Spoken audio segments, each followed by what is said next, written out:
প্রিয় শিক্ষার্থীরা, তোমাদের সামনে আমি আরেকটি গাণিতিক সমস্যা নিয়ে হাজির হলাম। সেটা হচ্ছে উচ্চতর গণিত দশম শ্রেণীর অষ্টম অধ্যায় ত্রিকোণমিতি, ঢাকা বোর্ড 2016। প্রশ্নটির প্যাটার্নটি একটু দেখে নাও। ক নম্বর প্রশ্ন বলছে sine alpha plus beta plus cos alpha plus beta এর মান কত।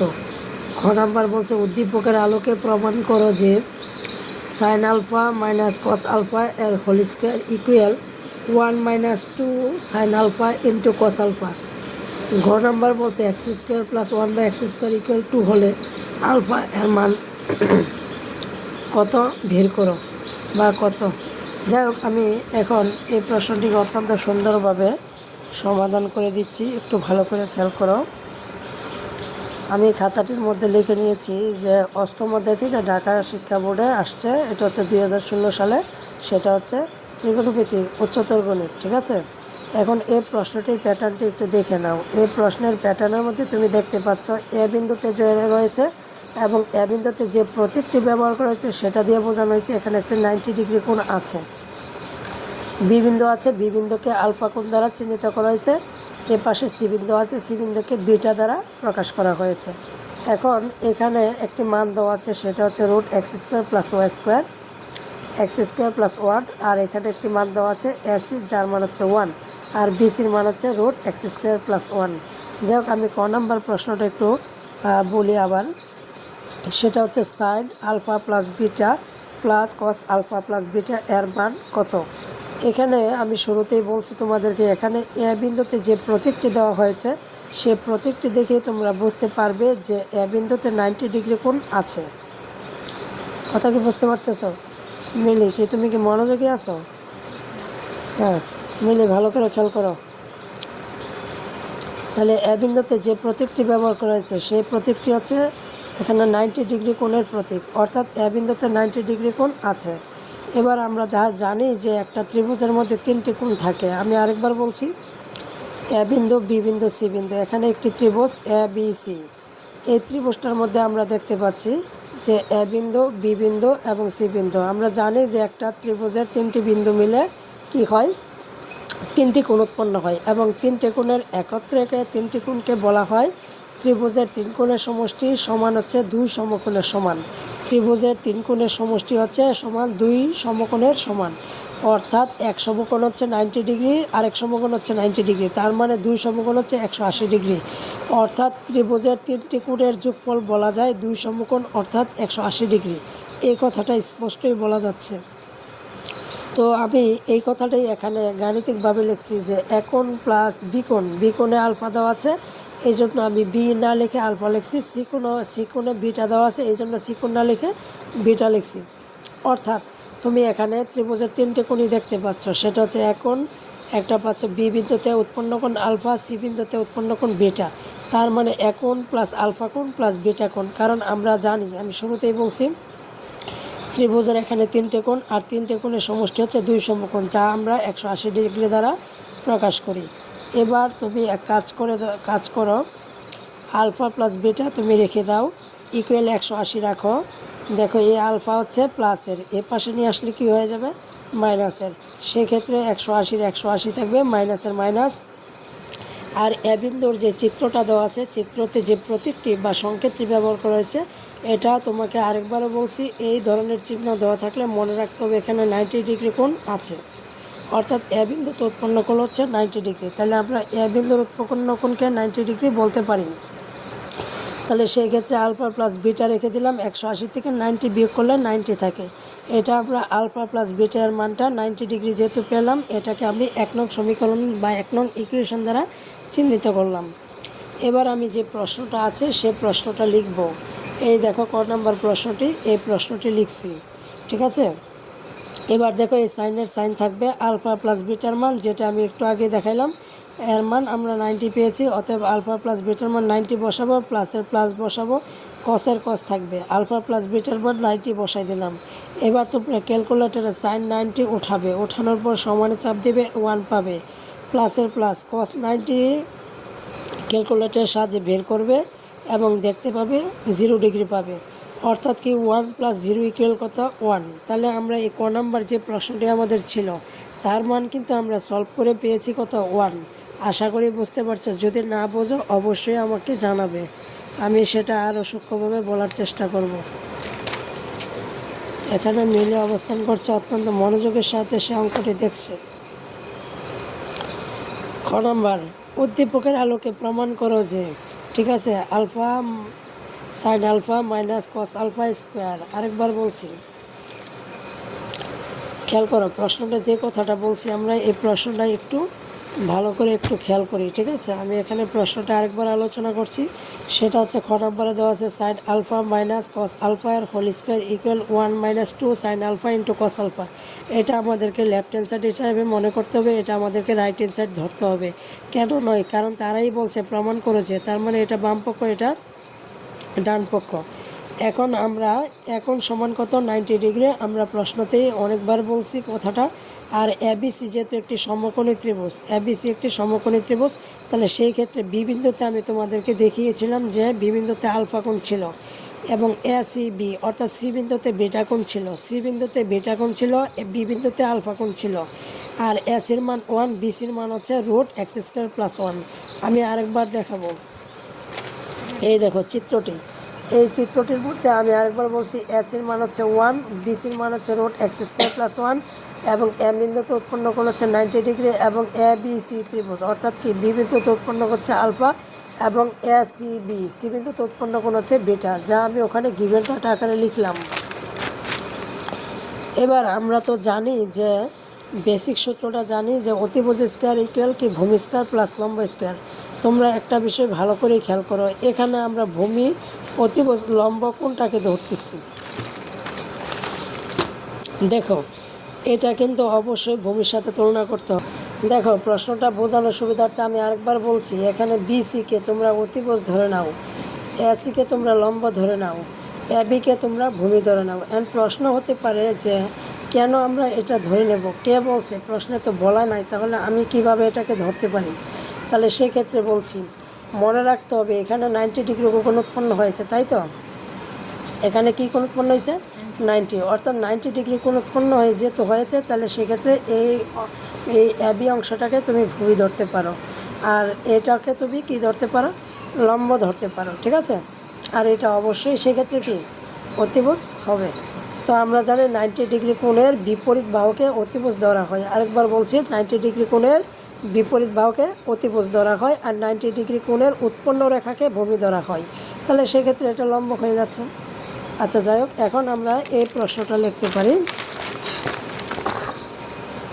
যে অতিভুজ স্কোয়ার ইকুয়াল ভূমি স্কোয়ার কি, অতিভুজ স্কোয়ার ইকুয়াল ভূমি স্কোয়ার প্লাস লম্ব স্কোয়ার। সেক্ষেত্রে আমরা বেসিক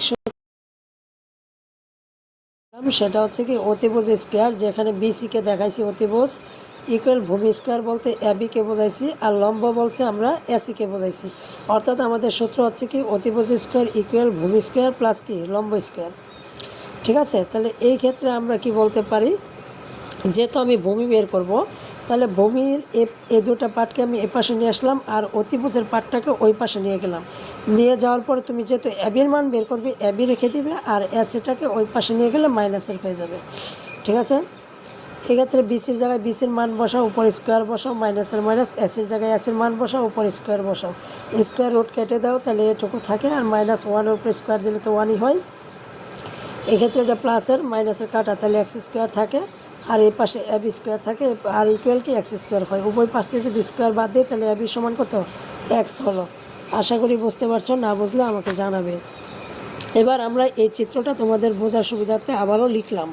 তো দেখো আমরা এই যে কোনো উৎপন্ন হয়েছে বিন্দুতে, তার পাশের রেখাটিকে, অর্থাৎ যেই বাহুতে কিংবা যেই রেখাতে কোণ উৎপন্ন হয় সেটাকে ভূমি ধরতে হয়, তার উৎপন্ন কোণের বিপরীত পাশের রেখাটিকে অতিভুজ ধরতে হয়, এবং সেই ক্ষেত্রে এটাকে লম্ব ধরতেই হবে। যেহেতু এটা ভূমি, এটা অতিভুজ, এটা লম্ব। তো চিত্র অনুযায়ী আমরা জানি সাইন আলফা, তোমরা ভালো করে জানো যে সাইনকে মনে রাখার জন্য বলা যেতে পারে সাইন সাগরে লবণ আছে। তাহলে লবণ বলতে কি লম্ব, আছে বলতে কি অতিভুজ, অর্থাৎ সাইন থিটা ইকুয়াল কি বা সাইন আলফা ইকুয়াল কি, হ্যাঁ, লম্ব বাই অতিভুজ। মানে লবণ আছে, মানে লবণ দ্বারা আমি বোঝাইছি লম্ব, আছে দ্বারা বোঝাইছি অতিভুজ। সেক্ষেত্রে কসকে মনে রাখার জন্য বলতে পারে কস থিটা মানে কস আলফা, বা কস যে কোনো কোণকে ধরো, সেক্ষেত্রে বলতে পারো কস কবরে ভূত আছে, কবরে ভূত আছে, ভূত বলতে ভূমি, আছে বলতে কি অতিভুজ। অর্থাৎ তুমি এটা বলবে যে কস আলফা ইকুয়াল কবরে ভূত আছে, ভূত বলতে ভূমি, আছে বলতে অতিভুজ। তো যাই হোক, এটা আমরা মনে রাখার জন্য বললাম, এটা আসলে বাস্তবিক পক্ষে কোনো সূত্র না, এটা মনে রাখার কৌশল। এবার বাম পক্ষটা লিখলাম যা দেওয়া আছে। এবার আমরা সাইন আলফার জায়গায় সাইন আলফার মান, কস আলফার জায়গায় কস আলফার মান বসাই দিলাম, উপরে স্কোয়ার রাখলাম। এখন নিচের দুটো পার্ট একই, তাহলে দুটো পার্ট থেকে আমরা একটা পার্ট লসাগু টানলাম।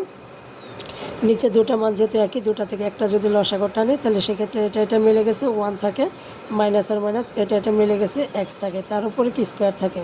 এই স্কোয়ারটা হোল স্কোয়ার হওয়ার কারণে এই স্কোয়ারটা এটার জন্য হবে, এই স্কোয়ারটা নিচেরটার জন্য হবে। তো সেক্ষেত্রে এটার উপর স্কোয়ার রেখে দিতে পারো, আর স্কোয়ার রুট কাটা, তাহলে এটা রেখে দিতে পারো। তাহলে দেখো অলরেডি বাম পক্ষ আমরা এটা পেয়ে গেলাম। তো বাম পক্ষ যেহেতু আমরা এটা পেয়ে গেলাম, এটা রেখে দিলাম। এবার ডান পক্ষটা আমি লিখলাম। তো ডান পক্ষে দেওয়া আছে 1 2 into sine alpha into cos alpha. এবার 1-এর 1 মাইনাসের মাইনাস, 2-এর 2 সাইন আলফার মান বসালাম, কস আলফার মান বসালাম। এই 1-এর 1 রাখলাম, মাইনাসের মাইনাস, 2-র সাথে 1 গুণ দিলে 2, ওই 2-র সাথে x গুণ দিলে 2x। আর নিচে দেখো এই দুটা পার্ট একই আছে গুণাকারে, তাহলে সেক্ষেত্রে দুটা কি একই মান থাকলে গুণাকারে থাকলে তার উপর স্কোয়ার দিতে পারো। এই দেখো এই দুটা মানকে আমরা স্কোয়ার আকারে লিখলাম। পরবর্তীতে আমরা কি করতে পারি, এই স্কোয়ার আর রুট কেটে দিতে পারি, তাহলে এটা থাকে আর উপরে এটা থাকে আর 1 থাকে। তো দেখো পরের লাইনটি আমি বোঝাই দিচ্ছি। এই যে কথাটা বলছিলাম এই লাইনটা পাচ্ছে। এবার এই 1-এর নিচে 1 দিলে 1 আর এটা লসাগু হচ্ছে এটা, ঠিক আছে। অর্থাৎ এটুকুর সাথে যদি 1 গুণ দাও তাহলে এটুকুই পাবে, মাইনাস আর মাইনাস পাবে, এটুকু মিলে গেছে, তাহলে কি পাচ্ছ 2x পাচ্ছ।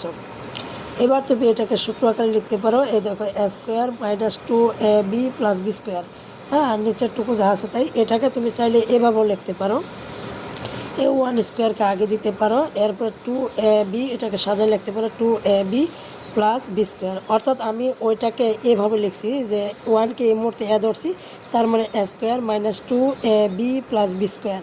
অর্থাৎ কী হলো, a মাইনাস বি এর whole square, a minus b এর হোল স্কোয়ার, নিচে যা আছে তাই লিখতে পারো। আর তুমি এটা থেকে যদি লিখতে চাও তাহলে a মাইনাস বি এর হোল স্কোয়ার লিখতে পারো, নিচে যা আছে তাই। তাহলে এই ক্ষেত্রে এটা কোনো প্রবলেম না। তবে মনে রাখতে হবে বাম পক্ষের সাথে মিলানোর জন্য আমাদেরকে এটা লেখাটাই বেটার। তাহলে সেক্ষেত্রে আমি এই মুহূর্তে এটাকে এভাবে লিখছি, আর এটাকে এখানে ধরছি, এটা x, এখানে ধরছি 1। তাহলে সেক্ষেত্রে অঙ্ক করার সুবিধার্থে আমরা 1কেই ধরবো, যেহেতু আমাদেরকে বাম পক্ষের সাথে মিল রেখে ডান পক্ষ প্রমাণিত করতে হবে। তাহলে সেক্ষেত্রে a square minus 2ab plus b square, অর্থাৎ কি a মাইনাস বি এর হোল স্কোয়ার, নিচে যা আছে তাই। আশা করি প্রমাণটা বুঝতে পারছো, না বুঝলে আবার আমাকে জানাবে। তো এখানে গ নাম্বার প্রশ্নটা, যে প্রশ্নটা বলছে সেটা আমি একটু বলছি। দেখো এখানে গ নাম্বার আমাদেরকে বলছে দেখো যে x square plus 1/x square equal 2 হলে, আমি আবারও বলছি x square plus 1/x square equal 2 হলে আমাদেরকে বের করতে বলছে তোমার আলফার মান বের করতে বলছে, যে আলফা এর মান বের করো। তো আমরা এখানে আলফার মান 45 পাইছি। তো এটা ক্যালকুলেশনটা কীভাবে পেয়েছি সেটা একটু দেখাবো। আসলে আমি এই চিত্রটা তোমাদেরকে অনেকবার বলছি, চিত্র থেকে এই তথ্যগুলো আমরা বের করে নিয়েছি। এগুলো চিত্রটা দেখলেই বুঝতে পারবে আমার ভিডিওর মাধ্যমে, এই চিত্র থেকে এই তথ্যগুলো পেয়েছি। এবার আমরা এখানে এটা লিখছি যে কট এ বি সি, ঠিক আছে। আমরা তো জানি যে টেন এর বিপরীত হচ্ছে কট, তার মানে কট কি, টেন বসে লাস্ট বাসে লম্ব বাই ভূমি, না বলে বলতে পারো ভূমি বাই লম্ব। তাহলে সেই ক্ষেত্রে তুমি ভূমি বাই লম্ব, অর্থাৎ ভূমি বলতে এবি আর লম্ব বলতে এসি, যেটা আমি চিত্রতে অনেকবারই দেখানোর চেষ্টা করছি। কটের কট রেখে দিলাম, এবিসি বি বিন্দুতে দেখবে উৎপন্ন কোণ চিত্রের মধ্যে আলফা ধরছি, সেক্ষেত্রে এবির মান x আর এস এর মান চিত্রতে দেখবে 1 আমরা ধরছি। তাহলে সেই ক্ষেত্রে আমরা এটা কি করতে পারি, এটার নিচে 1 যদি ধরি, 1-এর সাথে x গুণ দেয় x, 1-এর সাথে কট আলফা গুণ দেয় কট আলফা। তাহলে সেক্ষেত্রে ওই পাশে যদি আমি বর্গ করি তাহলে এক্সের উপর স্কোয়ার হবে, কটের উপর স্কোয়ার হবে, অর্থাৎ কি x square equal cot square alpha. এবার আমাদেরকে যে প্রশ্নটি দেওয়া আছে, যেটা শুরুতেই বলছিলাম যে x square plus 1/x square equal 2 হলে আলফার মান বের করতে বলছে। তো আমি গিভেন ডাটা যা দেওয়া আছে প্রশ্নে সেটা লিখলাম। এবার এক্স স্কোয়ার জায়গায় এক্স স্কোয়ার মান, প্লাসের প্লাস, 1-এর 1, এক্স স্কোয়ার জায়গায় এক্স স্কোয়ার মান বসাই দিলাম ইকুয়াল 2। তো তোমরা ভালো করে জানো এটার নিচে কিছু নাই, সেক্ষেত্রে 1 ধরতে পারো। 1 আর কট স্কোয়ার আলফার লসাগু হচ্ছে কট স্কোয়ার আলফা। এবার কট স্কোয়ার আলফা কোন দিলে হবে cot to the power 4 alpha প্লাসের প্লাস এটা মিলে গেছে 1/1 ইকুয়াল 2/1 লিখতে পারো। এবার এ 2/1 অর্থাৎ 2 নিচে 1 আছে, 1-এর সাথে আর গুণ দাও, 1-এর সাথে এটা গুণ দিলে এটা হবে, আর 2-র সাথে যদি কট স্কোয়ার আলফা গুণ দাও তাহলে 2 কট স্কোয়ার আলফা হবে। এটা রেখে দাও, এটা প্লাসের এ পাশে নিয়ে আসো, মাইনাসের হবে +1 ওই পাশাতে আমরা সব নিয়ে আসছি, এই জন্য ওই পাশে 0 থাকবে। এই ক্ষেত্রে আমি এটাকে যদি একটু ভেঙে লিখতে পারি তাহলে সেক্ষেত্রে তোমাদেরকে খেয়াল করো, খেয়াল করো, তাহলে দেখো এই যে দেখো এখানে 4 আছে, তো কট টু দি পাওয়ার 4 এটাকে ভাঙছি, 2 দোকানে কত হলো 4, ঠিক আছে। এই মুহূর্তে আমি কট স্কোয়ার আলফাকে ধরছি, অর্থাৎ কি a square minus 2ab plus b square. হ্যাঁ দেখো এই লাইনটা যা আছে তাই হয়ে গেল, 1-এর উপর স্কোয়ার দিলে 1ই থাকে, সেক্ষেত্রে তুমি সূত্র সাজানোর জন্য দিতে পারো, তাহলে a square minus 2ab plus b square. তোমাদের বোঝার জন্য আমি এটা ভেঙে লিখছি, তাহলে সেক্ষেত্রে দেখো a মাইনাস বি এর কী হলো হোল স্কোয়ার ইকুয়াল 0। পরের পাশে পেজে যদি দেখি স্কোয়ারটা যদি ওই পাশে চলে যায় তাহলে অর্থাৎ 0-র উপরে যদি রোড হয় তাহলে কি হবে 0ই হবে। তাহলে দেখো এই যে 0 হলো। এবার কট স্কোয়ার আলফা রেখে দিছি -1, এ পাশে গেলে +1। এখান থেকে আমরা যেহেতু কটের উপরে স্কোয়ার ছিল, এই স্কোয়ারটা সাইড চেঞ্জ করলে রুট হবে, 1-এর উপরে রুট দিলে কত হলো 1। তাহলে সেক্ষেত্রে আমি আলফা রেখে দিছি, তুমি চাইলে তুমি কি কট আলফা অর্থাৎ কি কট 1-এর মান 45 অথবা tan 1-এর মানও 45 বলতে পারো। সেক্ষেত্রে তুমি কট 45 মানেই 1 অথবা tan 45 মানেই 1 বলতে পারো। তাহলে কি দাঁড়াইলো আলফা ইকুয়াল 45 ডিগ্রি প্রমাণিত হলো। ওকে, ধন্যবাদ।